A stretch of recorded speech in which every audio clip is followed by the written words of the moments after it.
Thank you. Thank you, Abby. If we put ourselves on mute as well, I was going to say. Yeah, if we can mute ourselves, that'd be great. So feel free to unmute to answer my many questions. So have your finger on the button, like University Challenge. And for that refresher. Okay. So a very quick rehash of where we've got up to. Obviously David was king and all was going well. But then Absalom, his son, there was quite a cunning campaign to ingratiate himself into the hearts of the Israelites and ended up proclaiming himself as king.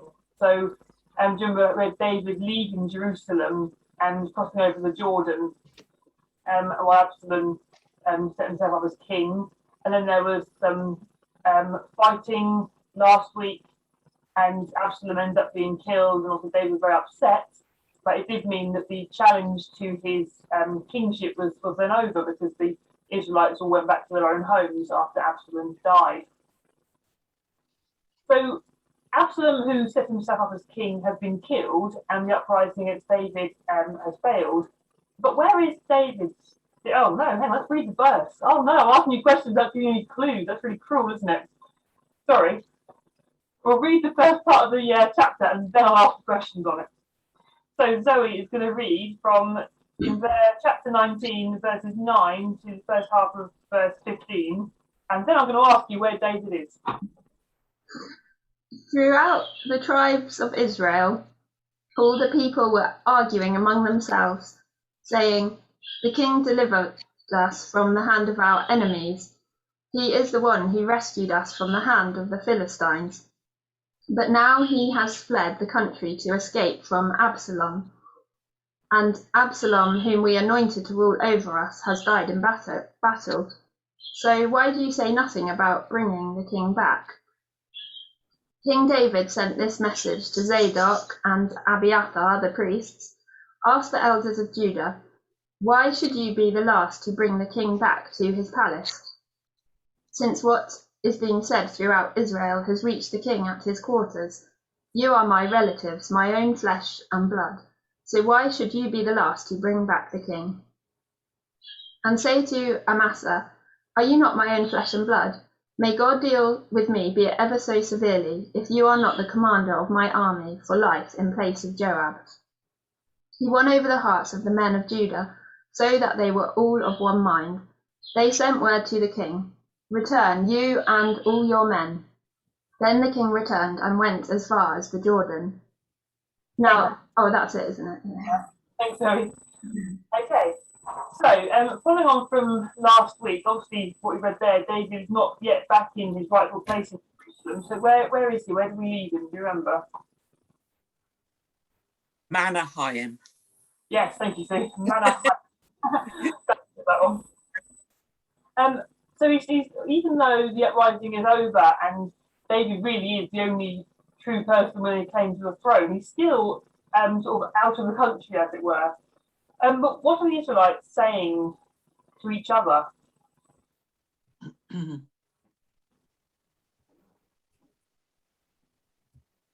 Why isn't he coming home? Yeah, but not just why isn't he coming home? Why aren't we inviting him back? Almost, isn't it? Seems quite a strange situation. They kind of want him to come back, but haven't actually asked him back. Does that make sense? I wonder why. What might be preventing them?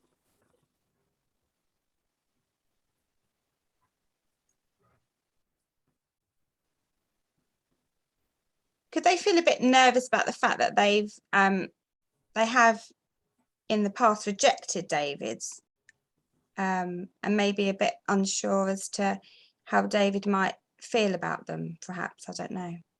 Yeah, no, you're right. They said to themselves, didn't they, in verse 10, Absalom, who we anointed to rule over us, is dead. It's kind of like, oh, the person we want is dead. So, you're right. I think they should feel a bit guilty about what they've done and feeling that David might not want to come back, perhaps. I wonder if perhaps they've done wrong, and I can sympathise with that thing. You've done wrong, and you know that you'll be forgiven if you just swallow your pride and say you're sorry. But I wonder if that's an element of that. They know that they don't deserve David in a way, perhaps. But David himself intervenes, and he contacts the trusted priest. What does he tell them to say?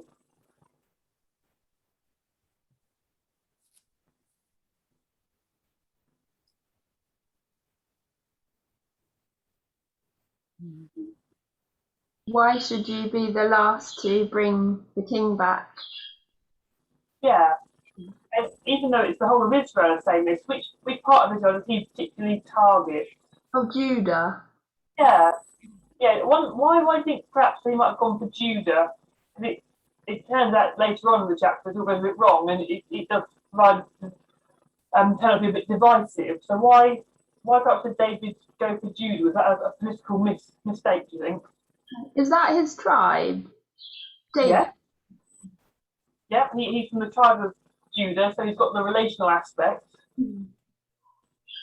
Any other reason, perhaps?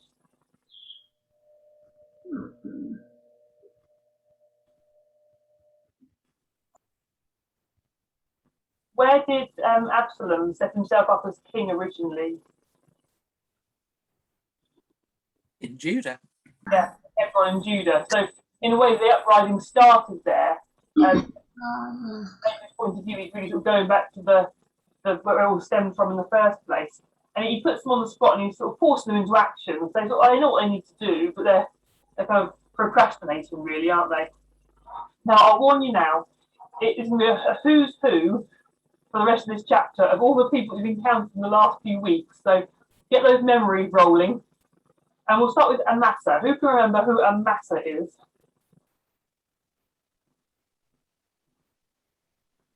One of David's nephews. Yep. I think we can have, hang on, I'll tear off my bit of paper with who's doing the reading. I think, Jackie, you've got this one. Chapter 17, verse 25.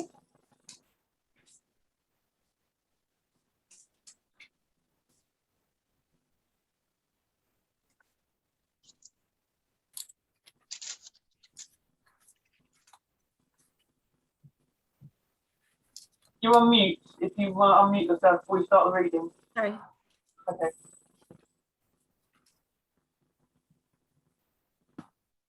I'm so sorry about that. David went to Mahanaim, and Absalom crossed the Jordan with all the men of Israel. Absalom had appointed Amasa over the army in place of Joab. Amasa was the son of Jether, an Ishmaelite, who had married Abigail, the daughter of Nahash, the sister of Zeruiah, the mother of Joab. Thank you. So you get your confusing family relations, but ultimately Amasa is the head of Israel's army. He's the man that Absalom put in charge of Israel's army. Because of course Joab, who'd been with David since the days of hiding in caves from Saul, had left Jerusalem with David. So Absalom appointed Amasa to the role. Now, what could Amasa reasonably expect from David, given what his role has been in all this? A punishment for upright taking part in the uprising. Yeah, certainly. He's been key in the uprising, hasn't he? He could quite reasonably expect to be beheaded or for a suitable punishment. But what does David promise to Amasa?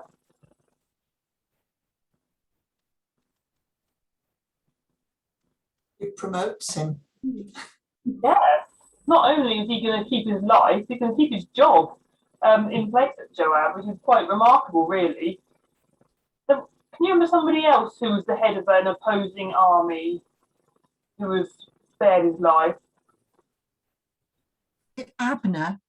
Yeah, Abner, son of Ner. He was the head of Saul's army, wasn't he? And David also spared his life, although he came to a rather sticky end. Remember what happened to Abner?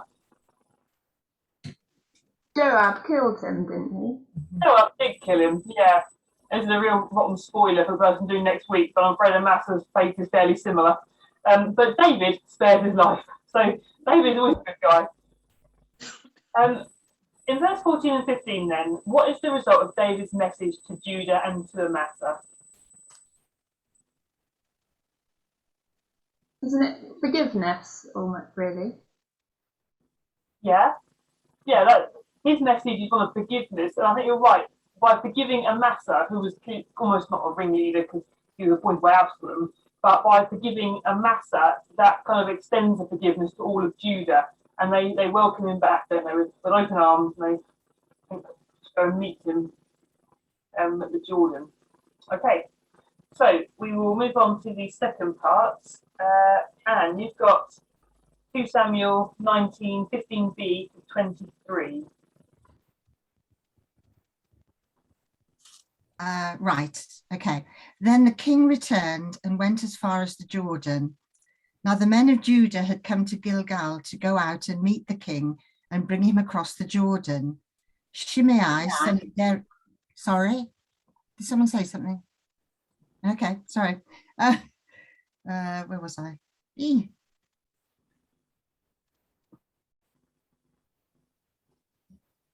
Verse 16, I think you got to that. Yeah, if I could find it, that would be great. Shimei, son of Gera, the Benjamite from Baharim, hurried down with the men of Judah to meet King David.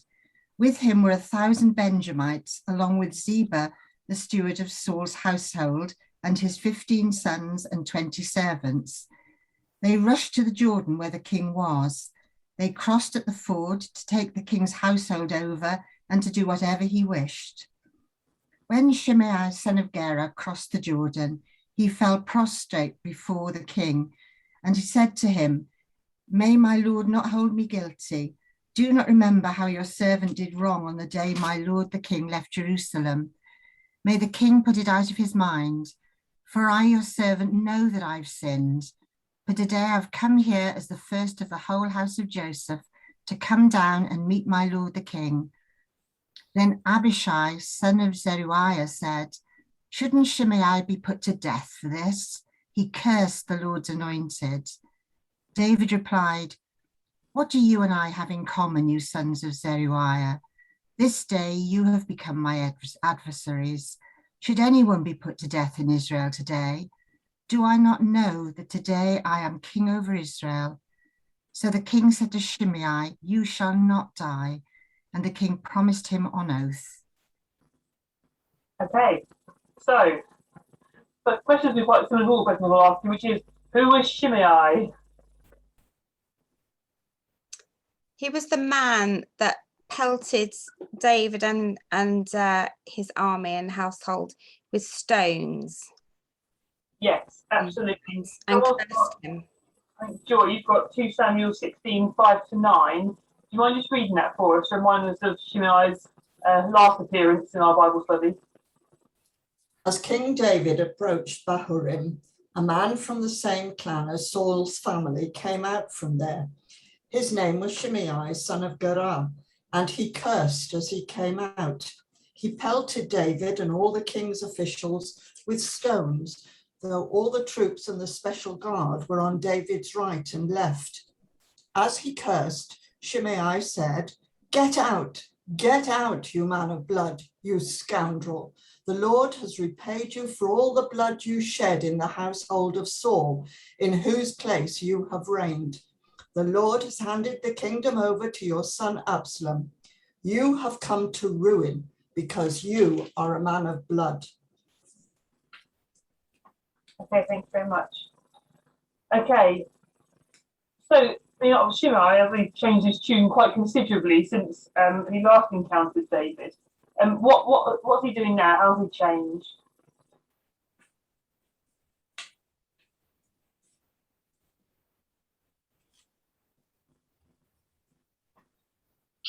He's admitting that he did wrong because he says, "Do you not remember how your servant did wrong on the day my lord the king left Jerusalem?"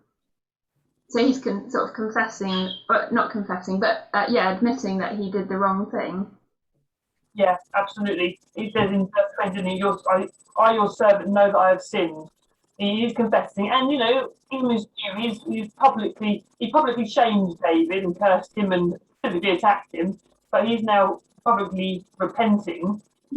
Realistically, I mean, would any other king in those times have shown any mercy whatsoever? I can't imagine so. But it must say something about David that Shimei has come to him gone towards David and thrown himself on his mercy rather than going, uh-oh, David's coming back, quick, pack your bags, guys, we better get out of here before, we lose everything. And what is David's response? Has David given what he deserved?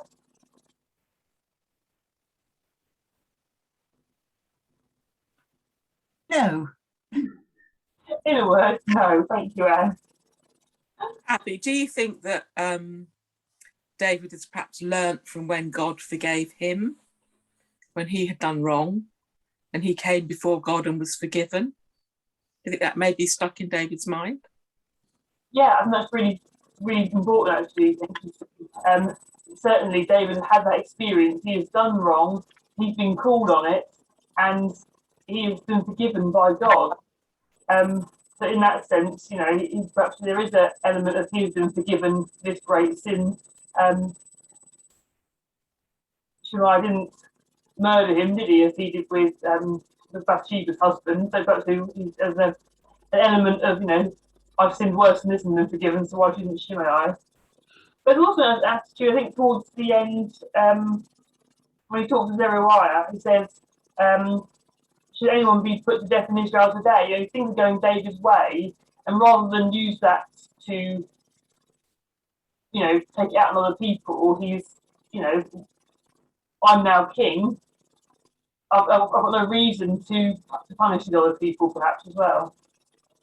Yeah, it takes a pretty strong person to forgive that amount of public humiliation, doesn't it? But there's someone in this count who hasn't changed. If you just flick back, we didn't read verse 9, but if you go back to chapter 16 and verse 9, there's then Abishai, son of Zeruiah, said to the king, "Why should this dead dog curse my lord the king? Let me go over and cut off his head." And actually, I'll read verse 10 as well, because the king said, "What do you and I have in common with you sons of Zeruiah?" And in today's passage, Abishai in verse 21 says, "Shouldn't Shimei be put to death for this? He cursed the Lord's anointed." And David's response was identical. "What do you and I have in common, you sons of Zeruiah?"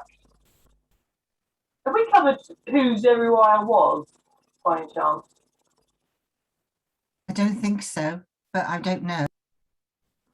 So, from what I can understand, Zeruiah is a woman, usually sons of a man. So these are the sons of David's sister, Zeruiah.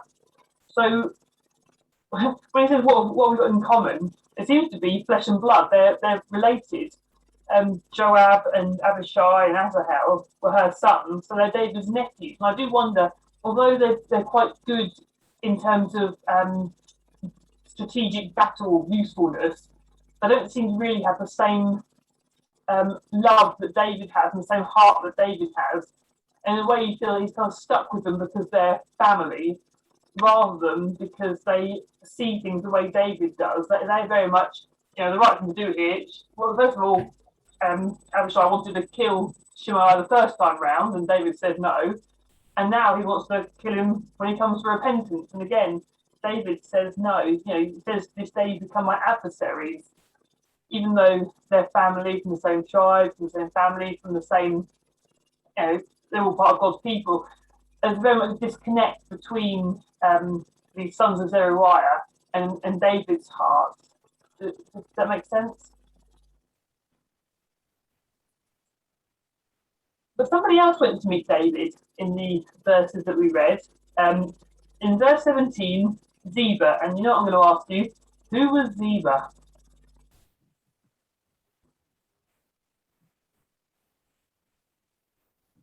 He was the steward of Mephibosheth, or however we want to pronounce his name. Very good, Gary. He was a steward of Mephibosheth. So, way back in 1 Samuel, we had King Saul, and the head of his household was a guy called Ziba. And when all the people in Saul's family were killed, all the sons of Saul, there was still one left, Mephibosheth.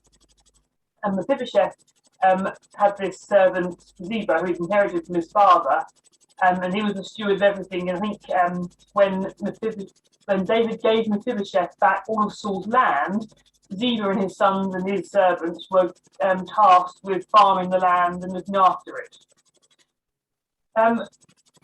Now, Ziba was one of the many people who encountered David, just like Shimei, but when David was leaving Jerusalem.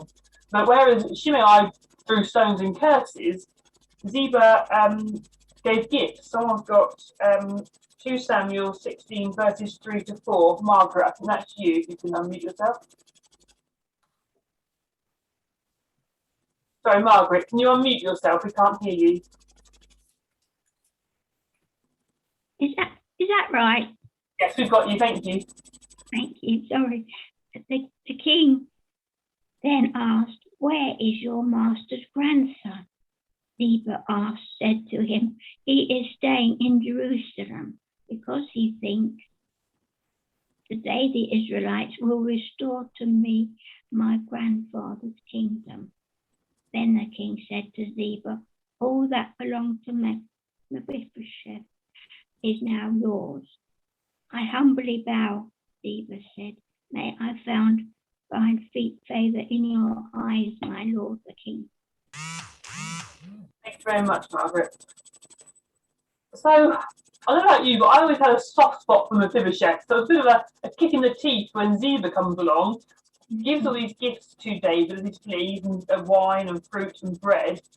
But then he tells David to Mephibosheth back in Jerusalem, hoping that he might get some of his household back, might be elevated to kingship. It's kind of hard to believe because Mephibosheth was already able to eat at the king's table. He already had quite a high elevation of status that he could realistically expect. But the Ziba says, well, he's staying there to get this, and then the king says, well, obviously the king takes Ziba at his word and said to him, well, all the things that belong to Mephibosheth are now yours. Okay. So, the next person that David encounters is going to be Mephibosheth himself.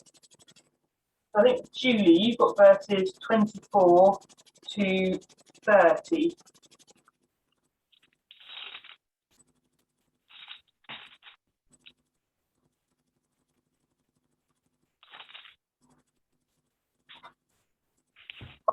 Sorry, you're on mute, Julie.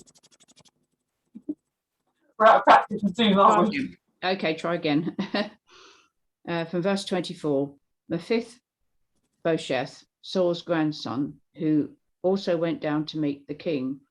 He had not taken care of his feet, or trimmed his moustache, or washed his clothes from the day the king left until the day he returned safely. When he came from Jerusalem to meet the king asked him, "Why didn't you go with me, Mephibosheth?" He said, "My lord, the king, since I, your servant, are lame, I said, I will have my donkey saddled and will ride on it so I can go with the king. But Ziba, my servant, betrayed me, and he has slandered your servant to my lord, the king. My lord, the king, is like an angel of God, so do whatever you wish. All my grandfather's descendants deserve nothing but death from my lord, the king, but you gave your servant a place among those who eat at your table. So what right do I have to make any more appeals to the king?" The king said to him, "Why say more? I order you and Ziba to divide the land." Mephibosheth said to the king, "Let him take everything now that my lord the king has returned home safely." Thank you. So here we've got sort of the other side of the argument, really. It seemed like Ziba was telling the truth first time round. Obviously, David took his word for it because he then gave everything that belonged to Mephibosheth to Ziba. But now Mephibosheth is saying, well, actually, I wanted to come and meet you, but Ziba betrayed me and has said bad things about me to you, and I've lost everything, basically. So I think, Joyce, have you got that proverb for us?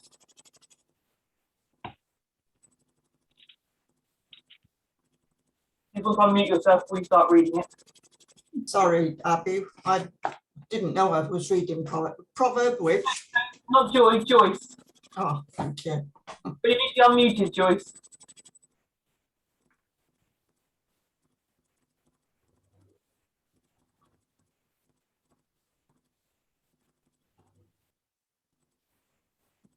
that better? Yeah, we got you. Right. It's Proverbs chapter 18, verse 17, I think I was told. And it says, the first to present his case seems right, till another comes forward and questions him. Yeah, isn't that so true? And maybe I think of my own life, someone tells you something, you think, oh goodness me, that seems what a terrible thing to have done. But then you hear the other side of the story and you're thinking, oh dear, why don't I make a decision based on one side of the argument? In a way, David's in that position now, isn't he? He's got this second half of the argument from Mephibosheth. So, what do you guys think? I've read it a few times. My footnote says, a warning to judges to hear both sides of the argument, but it applies to many situations. Indeed, and it applies to this situation. We've got both sides of the argument. So who is truly loyal to David, or are they both just interested in saving their own skin? Who do you believe? I should have vote, shouldn't I? Hands up for Ziba and hands up for Mephibosheth. Is there any evidence on either side of the story that makes you lean towards one or the other? Let's put it that way. Mephibosheth seems a very loyal person to David. He does seem very loyal, Margaret, but what evidence from what we've read makes you think he's loyal? Because David raised him up, because he was Jonathan's son, wasn't he?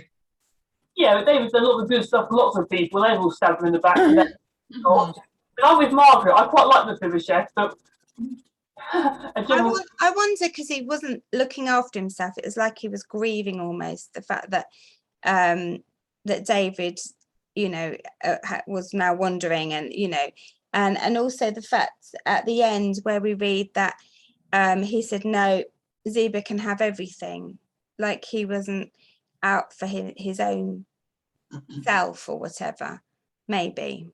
Yeah, no, you're right. He's also lame, so I think I'm always for the underdog. Single person can't also be a baddie. Or Captain Hook. Okay, Peter Pan aside, Mephibosheth, yeah, I think Carol's absolutely right.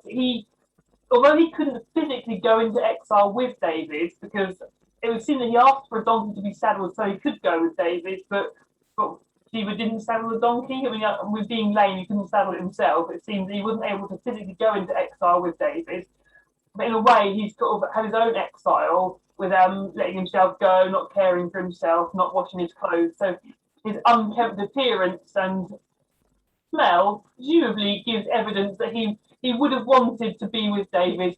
He hasn't been storing it up in Jerusalem, has it? So yeah, I think on the balance of probabilities, we'll go with Mephibosheth. But David's decision is he doesn't come down one side or the other. What does David say he'll do with all of their wealth? Divide it between the two of them. Yeah. I'm up in arms. There is some injustice here. It's obviously one of them's lying, so to reward them both in a sense is a little unfair. But Mephibosheth, as Carol says, doesn't seem to be too worried about having the wealth. He seems more keen that David's back. That's his big priority. And in a way, it's kind of pragmatic, because whatever Ziba said about Mephibosheth, he did actually act to help David as he was leaving Jerusalem. He wasn't there with the rocks and the curses, was it? He was there with the food and the bread and the wine. So I think perhaps he's made a wise decision, if perhaps slightly unjust on one side or the other. He doesn't seem terribly keen to sit there and pick apart the squabble between the two of them either, does he? But David, I suppose in a sense, looking at it from the other point of view, David was in the business of forgiving at this stage, wasn't he? So in a sense, he's including Mephibosheth in that. If I can forgive, you can forgive Ziba. So, yeah. Yeah, absolutely. I mean, at this point, you're kind of it's hard to know what to admire most about David's behaviour in this chapter. His generosity in getting the elders of Judah to sort of suck it up and invite him back, and his grace to Amasa, allowing him to keep his job, even though he took up arms against him. His mercy to Shimei, who cursed him and threw stones at him, and his sort of wisdom and mercy to Ziba and Mephibosheth in making a swift decision that no one can really disagree with. So we've dealt with all the people who were rotten to David on the way out. Let's have a look at the next chap, our friend Barzillai. So someone, I think it's Sue, you've got verses 31 to 39. Okay, yeah. Barzillai, the Gileadite, also came down from Rogelim to cross the Jordan with the king and to send him on his way from there. Now Barzillai was very old, 80 years of age. He had provided for the king during his stay in Mahanaim, for he was a very wealthy man. Sorry, excuse me, just where are we reading from?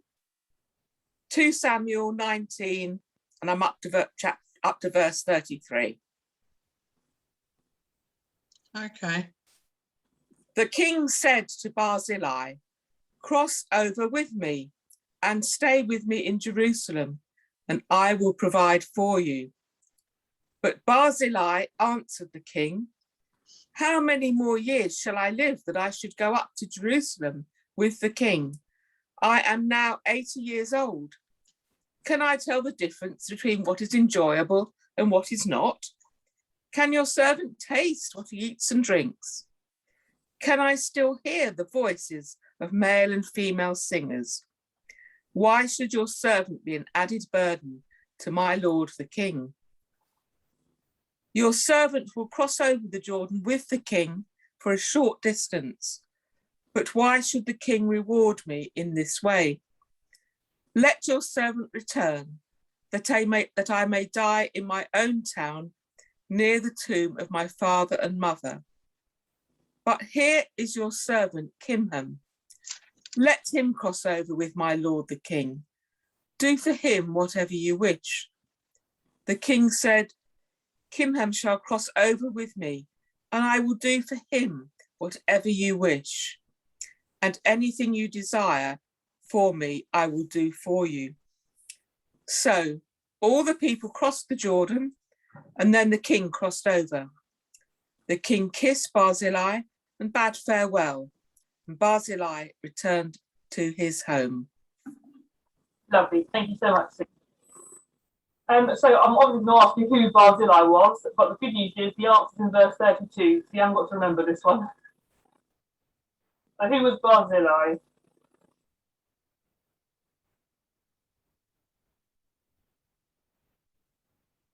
He was a Gileadite who came from Rogelim to cross the Jordan. Yep, and what did he do for David and his men? It looked after them while they were in Mahanaim. He Yeah. provided for the king during his stay. He was a wealthy man.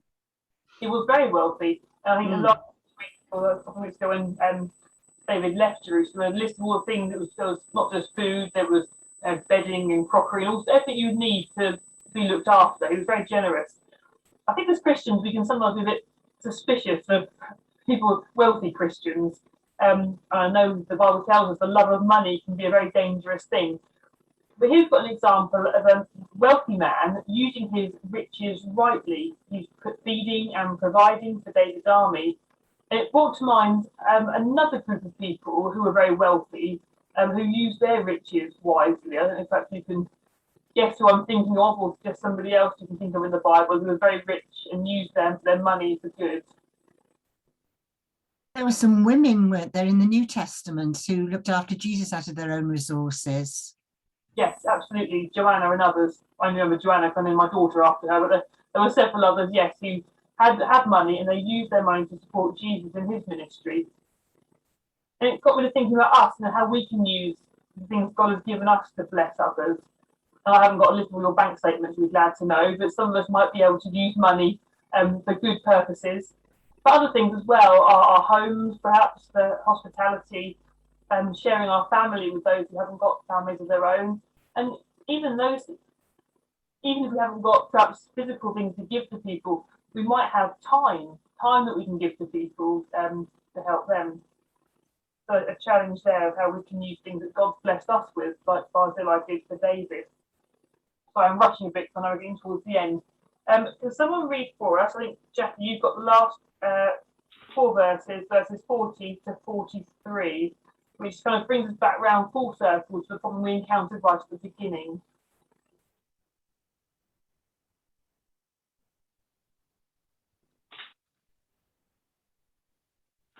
When the king crossed over to Gilgal, Kinham crossed with him.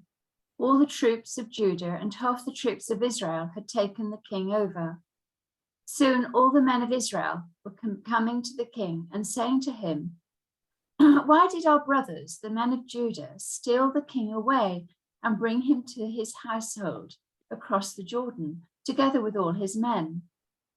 All the men of Judah answered the men of Israel, "We did this because the king is closely related to us.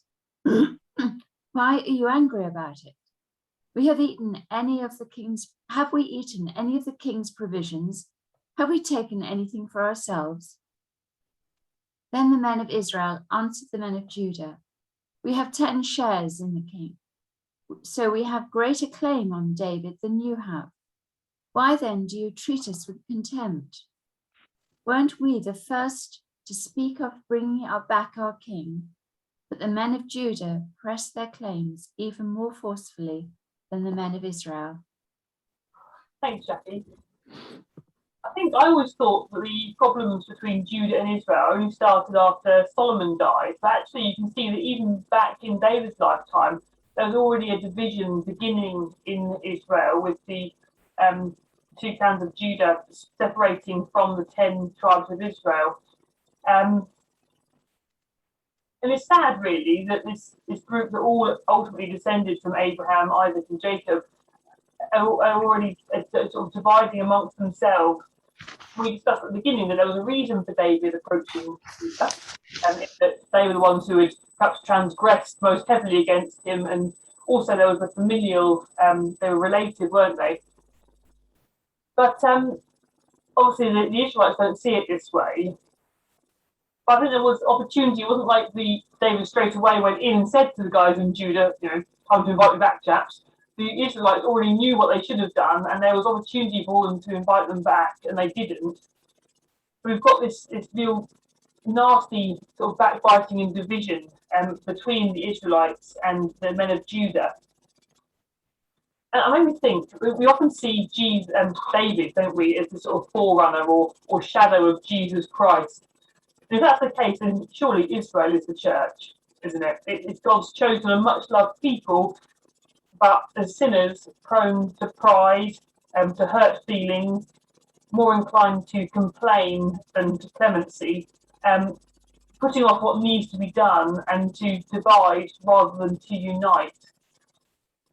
And it kind of made me sad thinking about how Israel, David is there showing compassion and mercy and love to all the people that have wronged him, and yet he's reigning over a group of people who will use any opportunity to bicker and complain against each other. Anyone want to come in on that and agree or disagree? Come on. Another 10-minute call now, I know. Oh, lovely. I'm sure you're all agreeing or can't find your unmute button. Splendid. I mean, I think it's such a temptation, isn't it? I mean, within a church, we're all kind of, we belong to Jesus Christ. It's so easy, I think, to get fed up with people or moan or complain. I think it's often our kind of default, isn't it? I think it's really sad. And I think this passage actually makes you think and reflect about that and how we have to work really to guard the unity and true unity, not just pretending it. Yeah, thanks, Jen. Okay, so on that somber note, I'll close in prayer if that's okay, because I've got to the end. I know Carol wants to spend some time praying after. Is that all right? Okay, should we pray? Our Heavenly Father, we thank you for the example of David. We thank you that we saw in him his wisdom to do what is right, how he had forgiveness for those that had wronged him. We saw as well the generosity that Barzillai had with his money. I just ask that you would help us to be generous with the resources and the things you've given us, Father. Most of all, I pray that you would cause us to love each other, as you command your disciples to love one another as you've loved us, such a high thing to attain, but something that we should always strive for. I just thank you for your forbearance over us as we so often fail to do what is right. I just pray that you would, in your power, give us the ability to be united and to love one another, because that can only come from you. We've seen from the Israelites and church history, Lord, how as sinners we fail to follow your commands, but we know that if we trust in you, you have the power of unity and love, Father. Amen. Right, Carol, back to you. Brilliant. Thank you, Abby, for that this morning. It was really helpful to sort of look at that passage and think those things over. And I think we've got a bit of time now that we can pray. I'm just going to stop the recording.